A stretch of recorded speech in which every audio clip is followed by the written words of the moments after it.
Yeah, hey, this is something that I planned to film for a while because I am safe, but I have manic depression and manic bipolar disorder and depression in general and OCD, so I'm always obsessively thinking about my impending doom.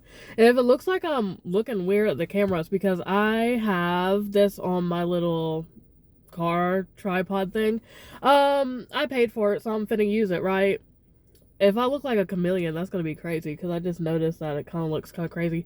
Back to the topic. So I have always been obsessed with something bad happening to me, and this is not the tone of the video at all. I'm not trying to get sympathy or empathy or anything or reaction. I just want this on the internet forever, on my digital footprint, because I posted so many things on the internet, so why can't I post something obsessively nice? Why can't I?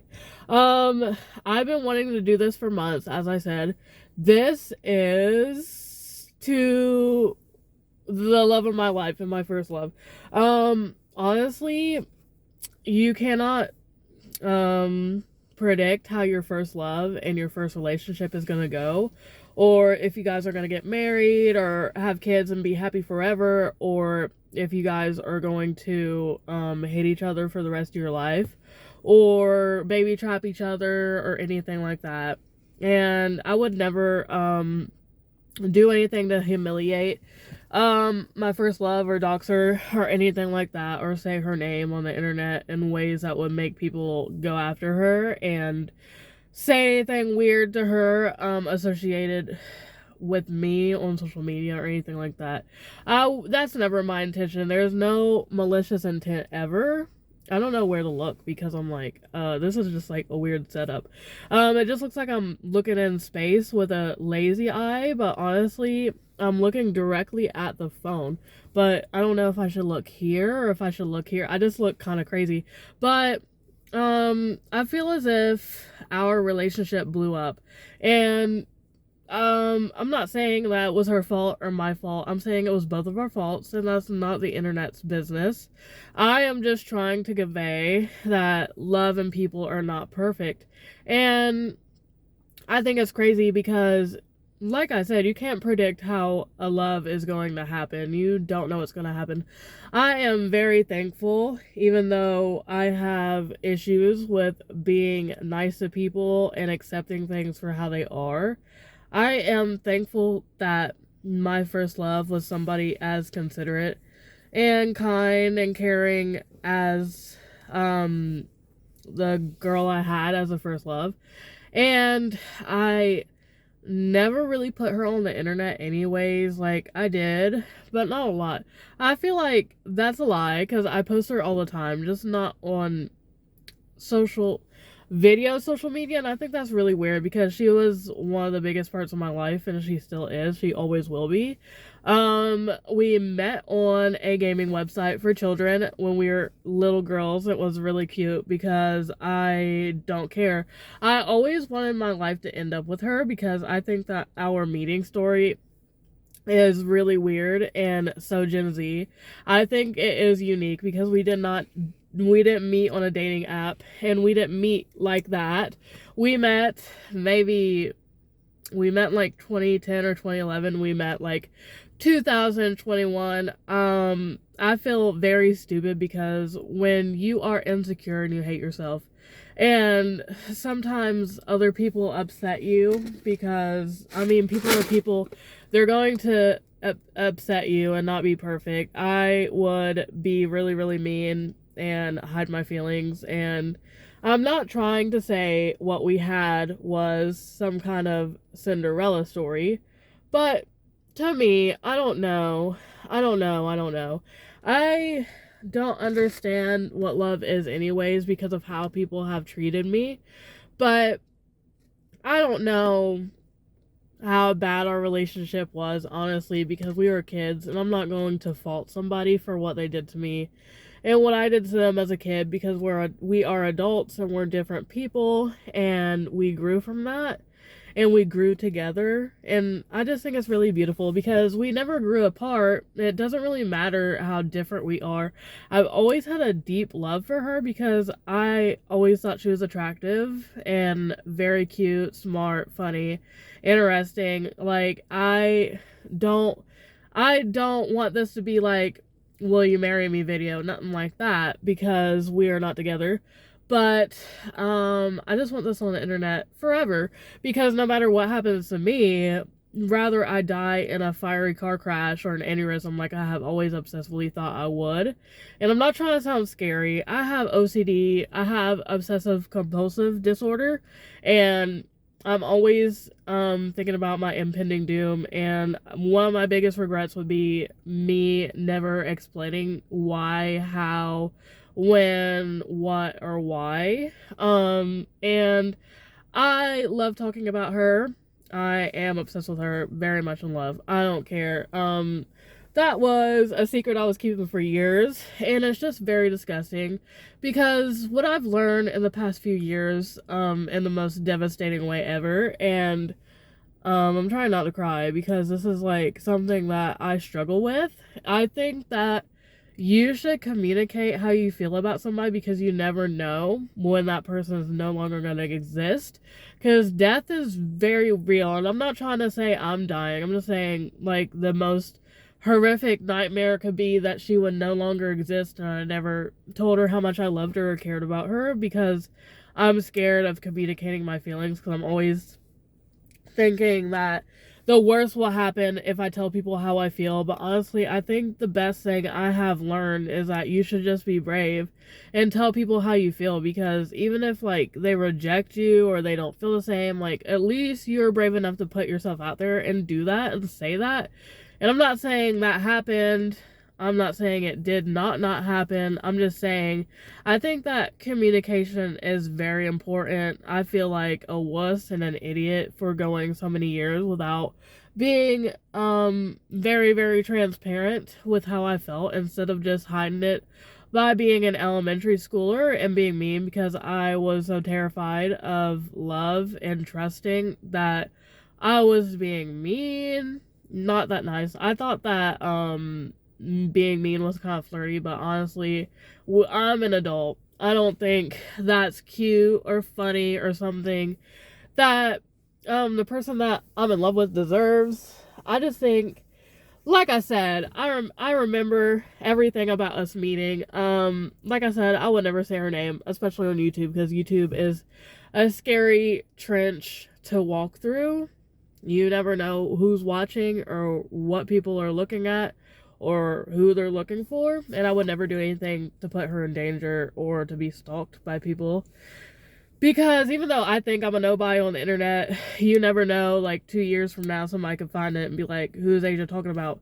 And go after her just because I think I portray myself as a freak on the internet. I don't think that that should be associated with her just because I act out of pocket. But I think that our love story was very cute. We met on the internet. I was arguing with somebody I met on the internet as well.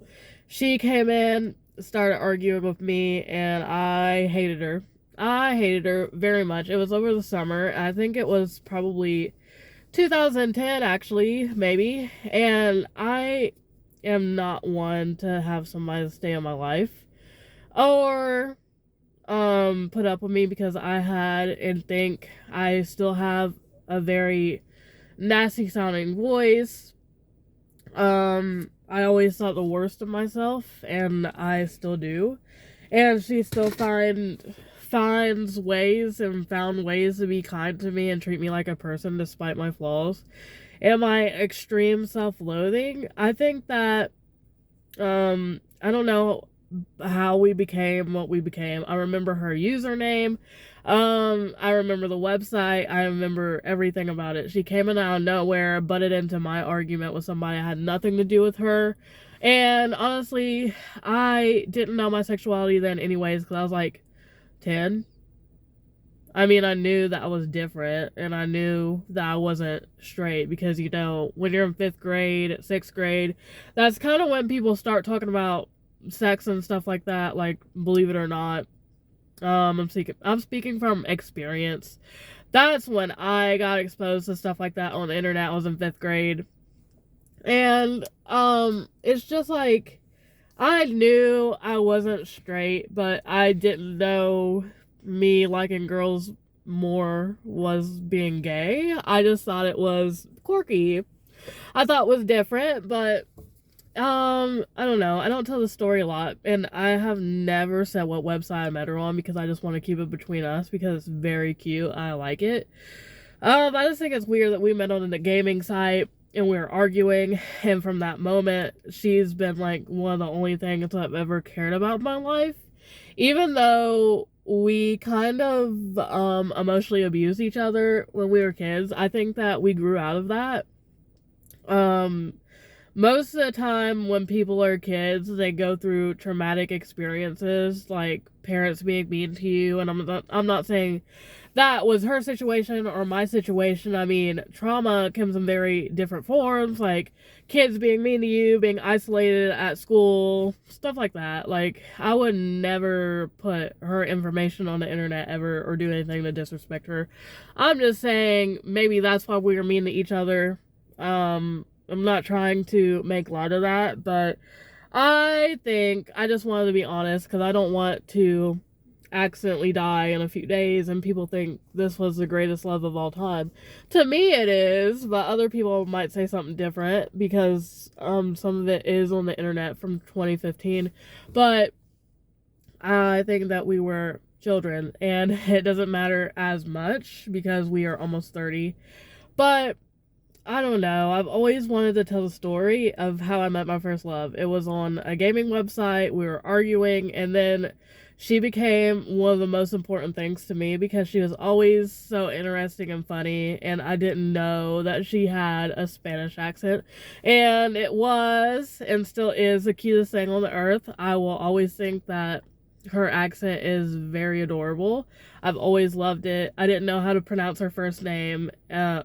Her last name, I think, no. Yeah, I remember. I was bullied as a kid, and surprise, surprise, even though we met in anger, she's still one of the only people to be kind to me, even when I was not that kind to her. And I remember, I don't know why it was her, but I was like, I hated phone calls. I always hated phone calls. I still kind of hate phone calls to this day, unless it's with her, because she's so interesting, and I think her voice is pretty, and I, like, I don't know. I remember I just had her call me in 6th grade, and we talked about gym class, and I said her last name, and apparently I didn't say it correctly because it's a Spanish last name, and I remember her correcting me. And I remember she had a boyfriend, and I didn't know why, but it made me so upset, so jealous, and I just couldn't handle that. And I've always, I don't know, this is just insane, because I'll be thinking about it. I'm like, why can't I get over this first love? I'm like, I don't know, because, like, I can't imagine other people being in love with their first love this long when you guys broken up. Like, we've been broken up officially since 2015. And no matter who I date, I still love her and I'm still interested in her. It doesn't matter. I'm always like, I'm in love with that girl. I don't care. I'm like Hailey Bieber. Like, honestly, I don't know. It was just so charming. Her voice has always been so cute. And her accent, I don't know. I'm not trying to sexualize somebody's accent or their voice, but we were kids. I remember in 7th grade, that's when we first got together, and I didn't even have a revelation of being gay, really. I just knew that I wanted to be more than friends with her. I thought she was cute, and I loved talking to her 24/7. I remember my childhood being always talking to her on the phone, always needed her attention. I always needed her, period. Like, she was my closest friend, and I always wanted to tell her everything. From my family life issues at home to things at school, I was just so obsessed with her, and I did not know why. And I'll always remember April. 2012. I finally said out of nowhere. I didn't prep this at all. Mind you, she also catfished me, and I don't talk about this because how you finna catfish me? I thought it was crazy because I don't know, it's just like some kind of weird fate thing, because if I'm stupid enough to be catfished and it turns out to be you, I wasn't obsessed with her at the moment because I was trying to cosplay as straight because I thought that was just like the thing to do. I just thought cosplaying as heterosexual was normal, and I thought that being gay was rare. I didn't think I would ever be the person that was gay, even though I did like girls that were my age and like girls that were a little bit older. But April 2012, it was my brother's prom day, and I remember I was still sleeping in my mom's bed at this time because I was probably, I don't know, was I too scared to sleep in my own bed? I don't know, that's weird. It was 7th grade, but I just remember waking up in the morning, and the first thing I did on Text Now or something like that, one of those weird apps, I rolled over and said, "Hey, I have a crush on you, by the way." And I remember that freaked her out, and I remember everything about that day. I was obsessed with Paramore and Vanessa Carlton. Yeah. So I was listening to Decode and Pretty Baby over and over and over and over. And I just remember everything about that day. I went to my dad's place of work while my brother went to prom, and I was so starstruck. I have pictures from that day because it was my brother's prom. And I was just in the pictures ignoring everything happening to message her and talk to her. And we hit it off, I guess, because I don't know why it took so long, but this was in April. I can find out what day it was if I looked at the pictures, but May 30th, 2012 will always be engraved in my brain because I remember I always had to wait for her to get off school because we're in 2 different time zones. I'm 3 hours ahead, she's 3 hours behind. I would wait around like 4:30 every single day for her to get off school. And I remember I was sitting outside waiting for her to get off school, and I was sitting on this gardening thing. I don't know how to explain it because it's weird. And I said, "Will you be my girlfriend?" She said, "Yes." And then, I don't know, we had a roller coaster relationship because we were kids and we didn't know how to have a relationship at the time.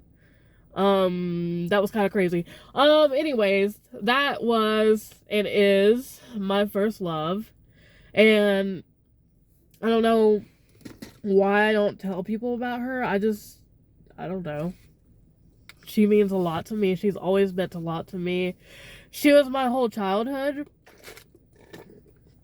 And I'll never be able to get over her no matter who I date. I've dated so many people. Not really. I don't like dating people like that. But my mind always goes to her. She gave me a promise ring in like 2015. Then she got mad at me and stomped it. It was purple. I'll never forget.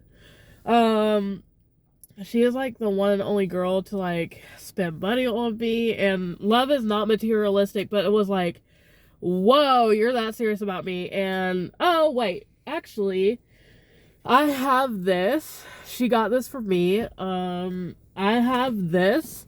She got this for me, and I keep them in my car 24/7 because even if I do not wear this all the time and I don't use this all the time, she is unequivocally always on my mind, and she means so much to me always. And I don't care what anybody says, no matter where I go in life, wherever she goes in life, I hope it's ends with us being married because I'm in love with her, period. I didn't even say her name, so who am I talking about? Y'all would never know. But I don't know, she makes me happy and she makes me feel fuzzy inside, and she's the only thing I've ever cared about. And that sounds like a lie because I had a bad way of showing people I love them and care about them, but honestly, the proof is in the pudding. Why else would I obsessively have the things that she gets from me? And she got me this keychain, and I'm super fangirling because the girl that I met on the internet and beefed with were in love. Like, I don't know, it's just a crazy story. I will always be in love with her. I'll always care about her. I would never say who it is. I'm not saying they're on my YouTube, But I love you forever, and thank you so much for always showing me unconditional love, even when I hated myself and I was not kind when I should have been. When I needed a hero the most, she always comes in out of nowhere to be kind to me, even when I don't think I deserve kindness or love. She always comes out of nowhere to give me unconditional love, like we're married. That's kind of crazy. But I will always cherish our love story and our story together, period. That was my first love, love of my life, and I love her a lot. Like, I remember elementary, middle school, high school, after high school, I've always been obsessed with talking to her. My first job, I told her everything. She was not the first person, she was like one of the first people to know I had autism when I got diagnosed later in life. She's one of the first people to know anything about me. Like, I don't care.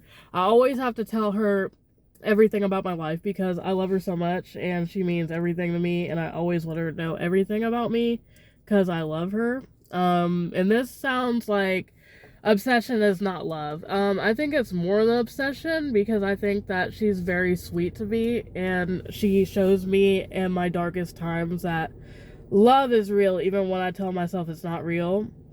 And I don't pay her to be nice to me, and I never think I deserve kindness or love. But she always shows me love and kindness for free, and I'll never understand why because I don't think I deserve it. But my first love, y'all ain't got nothing on my first love. She's very beautiful. Her voice is attractive. Her accent's attractive. She's really smart. She's interesting, and she's funny, and she's fun to hang out with. And she's caring and considerate, and oh my gosh, I've been looking back and forth this whole time because I'm just always terrified. She's just super sweet. Like, I don't know how to explain it. I just want this on my digital footprint forever, that I, at my grown age 26, am still in love with my first love. I think it's very cute because I've been in love with her since I was a little girl, and I'm almost 30 and I'm still in love with her. I still think the same things I've always thought. Very beautiful, very attractive, caring, considerate, sweet. I love her voice, and I think she's very interesting. And I'm just infatuated by her. I admire her a lot. I don't know. I think I sound kind of stupid when I keep saying the same things over and over again, but if you had a connection with the person I'm in love with, you got to talk to her, I think you'd understand, because I think she's cool. I think she's funny. I think she's the greatest. Like, I don't know. She means the world to me, and she always has, and she always will be. Yeah, I don't know what else to say. I'm in love with her. I've always been in love with her. My whole childhood was getting grounded because I would stay up all night talking to her, or going over by the riverbank to talk to her and get in trouble for that. I was always grounded talking to her. I don't care. I don't care. My whole childhood was her. I remember one time I didn't remember her birthday. I have hiccups, I'm sorry. But I remembered somebody else's birthday over hers. She got so bad. This was before we were a thing. Now her birthday is like one of the most important days to me. It's a holiday to me. I'm not gonna say what day it is, but means everything to me. Like, every day, every year it comes around, it is a day of celebration. Even if we're being nasty and petty and fighting and not talking to each other, it's like a highlighted day on the calendar out of the year for me. Like, I'll never forget her birthday, when we first got together, when we ultimately broke up, New Year's Eve 2015. I don't know.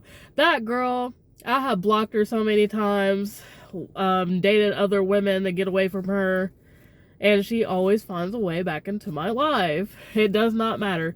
That's Nightmare on Elm Street right there. I've dated so many women, and she's like the scariest person I've ever dated, because does not matter how much I hate her, or how much I hate her, or how much I'm mad at her, she will always find a way to pop up into my life.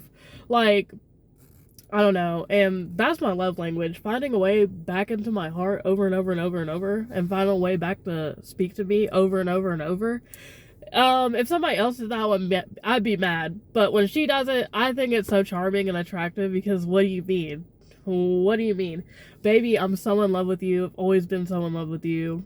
And I will always be in love with you because of stupid stuff like that.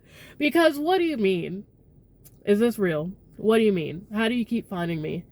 I could literally be in Australia right now, and I'm not playing. She'd pop out of nowhere and be like, "Asia, I know you're here." And that makes me so in love because you care about me that much to find me in Australia, babe. Let's get married. This very video is probably very weird. I'm probably gonna review it in 2 years and say I'm cringe and weird, and then like a few months later be like, "Oh my god, put it back up. I'm in love with her again." Because we've had this nasty roller coaster off and on, inconsistent relationship off and on for years. I drove 36 hours plus in a manic episode just to see her for like 4 hours because she lives like 8 states away from me and we weren't even together. Bro, I'm so in love. I don't care. She could ask me to come to Japan tomorrow and I will find the money to make that happen. I'm so in love. Bye. This is embarrassing and gross. Digital footprint. I'm in love with her. Bye.